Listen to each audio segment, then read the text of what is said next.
berkurang. Saudara, sekolah swasta di Jawa Barat menggugat Gubernur Deddy Mulyadi. Kita akan bahas bersama tim hukum Forum Kepala Sekolah SMA Swasta Jawa Barat, Irwan Indra Praja, melalui sambungan virtual.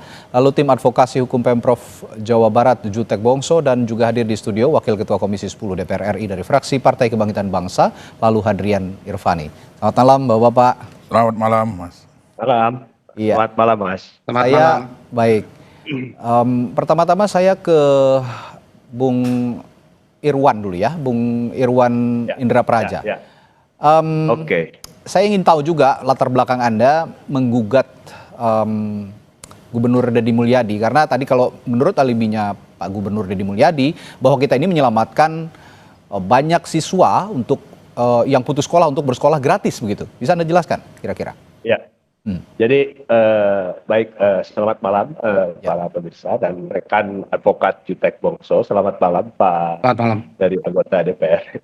Yang pertama, ada beberapa poin yang kita uji ke Pengadilan Tata Usaha Negara Bandung. Itu adalah tentang terbitnya keputusan Gubernur Jawa Barat tentang petunjuk teknis pencegahan anak putus sekolah ke jenjang pendidikan menengah di Provinsi Jawa Barat.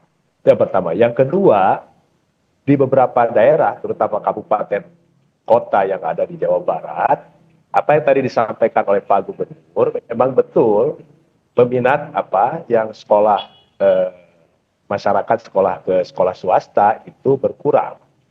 Apalagi dengan terbitnya surat keputusan ini.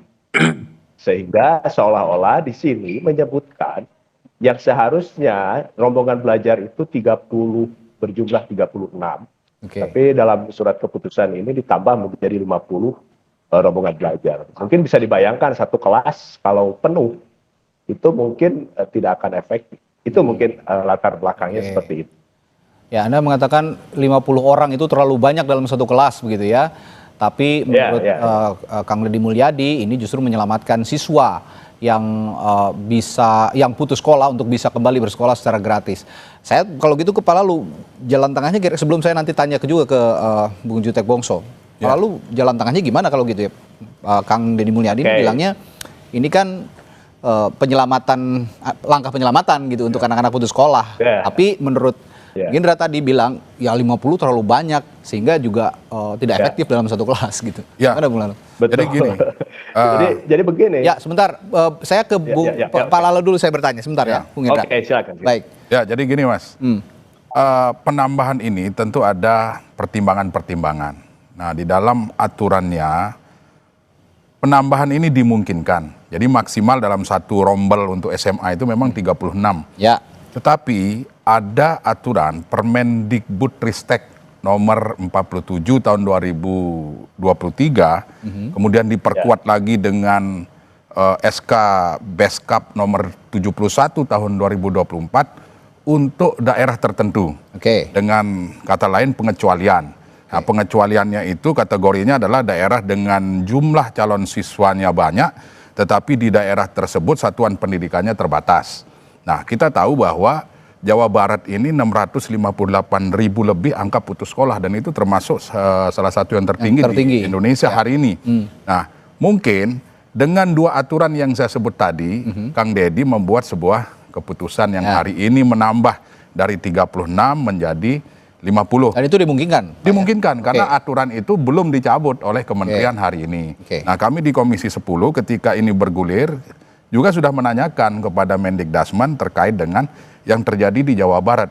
Nah, sudah ada pertemuan antara Mendikdasmen, antara pihak Kementerian Pendidikan Dasar dan Menengah dengan Pak Deddy Mulyadi atau Pemprov Jawa Barat. Dan dari hasil pertemuan itu diputuskan bahwa silakan dimungkinkan untuk menambah dari 36 menjadi 50 dengan catatan-catatan, misalnya mempersiapkan ruang kelas yang memadai, lebih besar gitu ya. Kemudian yang kedua, kenyamanan untuk belajar juga menjadi perhatian yang utama. Dan informasi terakhir yang kami dapat, 36 menjadi 50 ini tidak semua sekolah, ada 38. Nah, kami di DPR RI hari ini dengan melihat kondisi yang ada di Jawa Barat, nah, Gubernur ini kan pembina pendidikan yang ada di pemerintah provinsi. Nah, beliau mengambil kebijakan ini tentu dengan berbagai pertimbangan lah. Selama itu tidak mengakibatkan bertambahnya angka putus sekolah, tidak mengakibatkan mutu pendidikan kita turun, ya kami silahkan aja gitu. Sebenarnya saya juga mengundang pihak Pemprov Jawa Barat ya, dalam hal ini Kepala Dinas Pendidikan. Tapi untuk menjawab bagaimana skema sebenarnya yang bisa diatur untuk supaya 50 siswa ini bisa belajar dengan nyaman. Saya juga coba tanyakan ke Pak Jutek. Pak Jutek, berdasarkan meskipun Anda sebagai pihak yang mengadvokasi hukum Pemprov Jawa Barat, tapi adakah komunikasi soal bagaimana kira-kira agar gugatan ini bisa dilawan begitu dengan memberikan paparan yang komprehensif? Misalnya nanti 50 orang ini, siswa ini akan nyaman kok bersekolah, akan nyaman kok belajar mengajar, mungkin ditambah dengan fasilitas-fasilitas khusus, bahkan mungkin ada shadow teacher misalnya. Gimana Pak Jutek menjelaskan hal ini? Ya baik, terima kasih Bapak Ibu sekalian, pemirsa dan juga rekan-rekan yang ada di diskusi pada malam hari ini. Ya, saya hadir status di sini adalah sebagai ketua tim hukum ya, advokasi hukum pemerintah Provinsi Jawa Barat.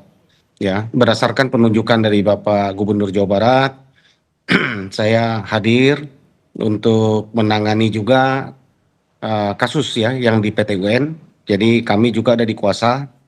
Nanti kita akan bersama-sama nanti mengikuti. Tadi pagi saya bersama dengan Bapak Kadistik Provinsi Jawa Barat itu melakukan perskon ya. Di dalam perskon itu kami sudah jelas sampaikan bahwa asal mula dari penambahan rombel ini menjadi maksimal 50 orang dari 36 orang per kelas itu adalah oleh karena situasional sekarang ya, di Provinsi Jawa Barat, ruang kelas yang ada tidak memadai, sementara data yang disajikan yang ada di kita, yang diterbitkan dari Kementerian Pendidikan Dasar dan Menengah, ya, bahwa saat ini di Jawa Barat kurang lebih berjumlah 199.643 ya, peserta didik sekarang ini putus sekolah. Ya, dan setiap tahun berpotensi menambah 40 sampai 50 ribu orang ya siswa. Kalau ini dibiarkan, maka negara abai, ya, pemerintah abai hadir. Karena sesuai dengan pasal 31 Undang-Undang Dasar 45 ya, bahwa tiap-tiap warga negara berhak mendapatkan pengajaran dan pemerintah mengusahakan dan menyelenggarakan satu sistem pengajaran nasional yang diatur dengan undang-undang. Ya. Dan diatur juga di dalam Undang-Undang Nomor 20 Tahun 2003 tentang Sistem Pendidikan Nasional yang pada pokoknya mengamanatkan bahwa pemerintah dalam hal ini Pak Gubernur ya mewakili pemerintah Provinsi Jawa Barat hadir. Saya jadi bingung, niatnya baik ya, bahwa ada 199 ribu orang yang putus sekolah di Jawa Barat mau diselamatkan oleh Pak Gubernur lewat kebijakan, kok digugat? Itu menjadi pertanyaan buat kami. Baik, Bung Jutek. Nah, saya kembali ke Bung Irwan Indra. Bung Irwan, ini niatnya baik katanya, niatnya baik untuk menghindari orang-orang yang siswa-siswa yang putus sekolah untuk bisa bersekolah kembali. Tapi yang ingin saya tanyakan juga bagaimana kebijakan ini secara konkret sebenarnya merugikan sekolah swasta, terutama dalam hal penerimaan siswa baru. Apakah ini juga kaitannya dengan bisnis pendidikan? Saya akan tanyakan hal itu setelah jeda di Sapa Indonesia Malam. Tetaplah bersama kami.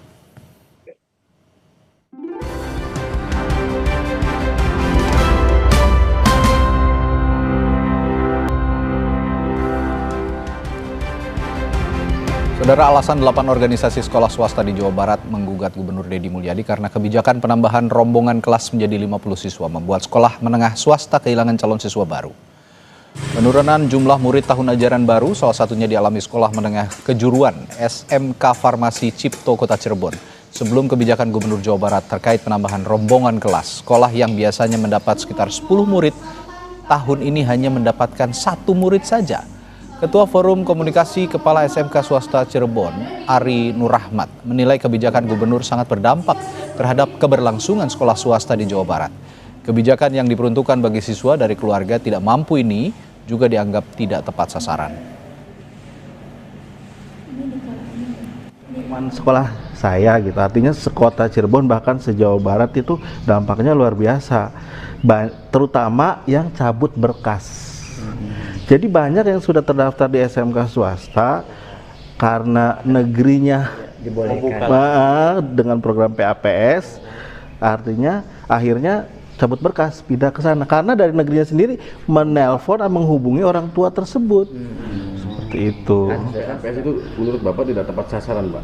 Betul, banyak yang tidak tepat sasaran. Kan PAPS itu tadi kan dari judulnya aja anak putus sekolah. Artinya yang tergolong miskin atau miskin ekstrim kan. Tapi ternyata banyak yang orang tuanya masih mampu diakomodir oleh pihak sekolah. Sebelum jeda tadi saya bertanya kepada Bung Irwan Indra sebagai penggugat.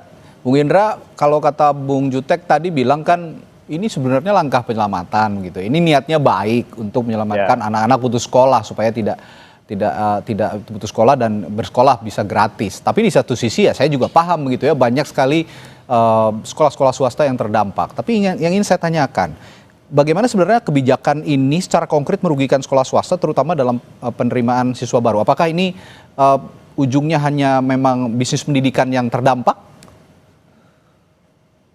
Ya, baik, terima kasih. Saya sepakat tadi disampaikan oleh rekan Jutek Bongso, memang betul. Ya, peran pemerintah dalam pendidikan itu harus lebih optimal. Tapi kita tahu bahwa penyelenggaraan pendidikan itu tidak saja negara atau pemerintah, tapi juga berbasis masyarakat. Artinya ada sekolah-sekolah swasta di mana sebelum Indonesia lahir banyak sudah berdiri kayak Taman Siswa, kemudian Pasundan di Jawa Barat dan sebagainya. Itu sudah ada. Nah, oleh karenanya ada harapan besar bagi kami, ya kan, bisa berdialog dengan penyelenggara pendidikan swasta di Jawa Barat ketika menerbitkan surat keputusan ini. Kenapa? Karena dampaknya barusan juga tadi sudah disampaikan oleh salah satu kepala sekolah di Kota Cirebon, apalagi di kota-kota yang lain. Temanya itu adalah pencegahan anak putus sekolah, ya kan, ke jenjang pendidikan menengah di Provinsi Jawa Barat. Artinya bagi mereka yang tidak mampu dan sebagainya. Harapan besar kami sih sebetulnya kita bisa bekerja sama, berkolaborasi dengan stakeholder pendidikan swasta, ya pemerintah. Karena kita juga membangun sumber daya manusia. Artinya infrastrukturnya kita sudah cukup mumpuni. Contoh di Provinsi DKI itu, gubernurnya bisa bekerja sama dengan penyelenggara pendidikan sekolah swasta yang ada di wilayah DKI. Tapi sekolah-sekolah swasta ini juga berevolusi ya, Bung Irwan ya? Iya. Menyesuaikan dengan zaman gitu. Menyesuaikan dengan keadaan, kan begitu poin. Oke, baik. Bung Jutek, sebenarnya permasalahannya sepertinya ini kurangnya komunikasi atau kurangnya dialog. Tadi Bung Irwan juga sudah menyinggung bahwa belum ada dialog. Kira-kira akan ada dialog nggak sebelum memang nanti merespon segala gugatan? Mas, saya tanggapin dulu ya.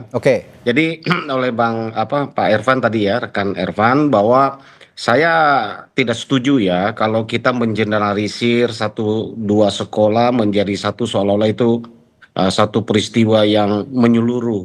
Satu hal kita mau sampaikan ya, yang sudah maksimal menerima program PAPS ini ya, ini baru 17 sekolah dari 500 sekian ya, dari 515 sekolah dan satu SMK negeri dari 286 sekolah ya, artinya baru 17 dan 38 yang lain yang tadi disampaikan itu tidak maksimal sampai ke 50. Program ini sebenarnya tidak, saya memberikan satu data nih, ini data yang berdasarkan di Kementerian Menengah Dasar ya. Nah, ini jadi bahwa jumlah yang diterima oleh sekolah swasta setiap tahun itu 400, rata-rata 413.883 siswa per tahunnya dari tahun 2021. Ya, artinya serapan masuk siswa itu banyak ya. Ya, tahun Ya, ya. 2021 itu Oke. 438. Sementara hasil siswa baru dari SMP ke SMA di Jawa Barat setiap tahun 2025 ini berjumlah 834.734 siswa. Oke. Yang dapat diserap oleh sekolah SMK negeri dengan program tahun 2025-2026 ini hanya 306.345.000. Oke, jauh ya. Masih ada 507.000. Ditambah dengan program yang sekarang ya, dengan yang PAPS ini, itu baru menyerap 46 sekian. Itu berarti sisanya kemana ya Bung Jotek ya? Ya, sisanya harusnya menurut saya masih di atas jumlah yang dapat diserap oleh pihak swasta, sekolah swasta. Kalau di 1-2 area, karena ini penyebarannya tidak merata se-Jawa Barat, bisa terjadi. Di 1-2 daerah ada terdampak, kami tidak pungkiri itu mungkin bisa terjadi. Tapi jangan digeneralisir. Hal yang kedua, Mas, kami mau sampaikan bahwa pemerintah Provinsi Jawa Barat setiap tahun itu mengucurkan dana hibah dan juga dana bantuan beasiswa sebesar 623 miliar. Oke. Ya, untuk siswa-siswa tidak mampu dalam bentuk beasiswa dan sebagainya. Pak Gubernur sudah menyampaikan kepada kami bahwa yang melakukan gugatan ini, kami akan melakukan audit khusus kepada sekolah-sekolah ini yang tergabung kepada 8 organisasi ini. Oke. Ya, kemana uang yang disampaikan, apakah sudah tepat sasaran? Apakah sudah maksimal? Oh, ada Kenapa? subsidi atau semacamnya ya? Iya. Kenapa? Ternyata jumlah siswa yang terancam putus sekolah ini setiap tahun tidak berkurang. Padahal pemerintah provinsi di luar dana BOS mengucurkan dana yang begitu besar. Oke. Bukan kita tidak ingin berkolaborasi. Selama ini pemerintah Provinsi Jawa Barat sudah melakukan kolaborasi mengucurkan 623 miliar setiap tahun. Oke, baik. Dan inilah yang Pak Gubernur sampaikan. Kami akan lakukan, katanya Pak Gubernur sampaikan, kami akan lakukan, pemerintah ya provinsi akan lakukan audit khusus Oke, baik. kepada sekolah-sekolah yang mengatakan terdampak. Betul nggak terdampak? Apa yang dipakai digunakan tepat sasaran nggak? Nyatanya data anak putus sekolah ini tidak berkurang di Jawa Oke, Barat. baik. Dengan situasi itu, Mas, makanya pemerintah Provinsi Jawa Barat, ya kan, mengambil langkah tadi, PAPS tadi, ya program tadi. Oke. Kemudian kalau tadi Baik. ditanya, apakah ada Baik. ruang komunikasi, ya kan tadi ditanya, Baik, kami tangkap, apakah Pak ada Joko. ruang komunikasi, Ya. kan? Oke. Kami membuka ruang komunikasi, ya. Kami sampaikan, ya apa sih tujuannya? Hayu kita sama-sama. Oke, Toh tujuannya kita ingin mencerdaskan bangsa kan, sama-sama kan? Ya, Oh ini oke. ada problem loh, 199.000 anak tidak mampu. Baik Pak Jotek, saya terancam tangkap putus sekolah. apa yang sudah Ya, Anda paparkan. ya. Terakhir saya ke Pak Lalu. Pak Lalu, tadi Pak Jotek juga sudah mengatakan bahwa ada ada dispute sepertinya, ada kucuran dana, ada bantuan kepada pihak swasta, sekolah swasta, tapi yang belum terakomodir atau digunakan dengan baik. Kalau begini, apa yang salah? Dan tadi soal komunikasi juga sepertinya juga belum terlalu baik dilakukan antara kedua belah pihak. Jadi gini, memang di Undang-Undang Nomor 20 Tahun 2003 itu jelas bahwa mandatory spending untuk pendidikan sebesar 20%. Itu dari APBN dan dari APBD. Ya. Tadi dari kuasanya Pak Pemprov Jabar itu menyatakan bahwa Pemprov Jabar sudah melaksanakan. Ya, artinya yang disampaikan tadi itu adalah mandatory spending yang 20% itu untuk membantu pendidikan tidak hanya di negeri tetapi di swasta. Nah itu kita sepakat. Tapi yang kedua yang ingin saya katakan bahwa ini kan dua-duanya punya niatan baik. Iya. Ingin mencerdaskan anak bangsa.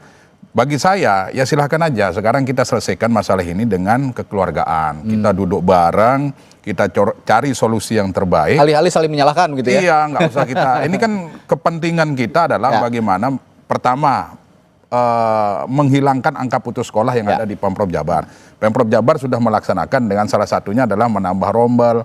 Kemudian saya juga tadi dapat informasi bahwa Kang Deddy akan tahun 2026 membangun 100 sekolah. Nah, itu salah satu cara. Kemudian yang kedua, jangan lupa juga bahwa di Jawa Barat ada sekolah-sekolah swasta yang memang berada di bawah binaan Pemprov Jawa Barat. Ini juga harus diakomodir. Nah, bagi saya karena ini tujuannya sama, ya maka kita duduk bareng aja. Ayo kita diskusikan jalan keluarnya dan jangan ada yang dirugikan. Itu aja. Ya, alih-alih saling menyalahkan ya begitu, Bapak-bapak mungkin saran dari Pak Halu juga harus didengar bahwa komunikasi yang baik sebenarnya harus dijalin antar kedua belah pihak sebelum lebih lanjut menanggapi soal gugatan-gugatan ini.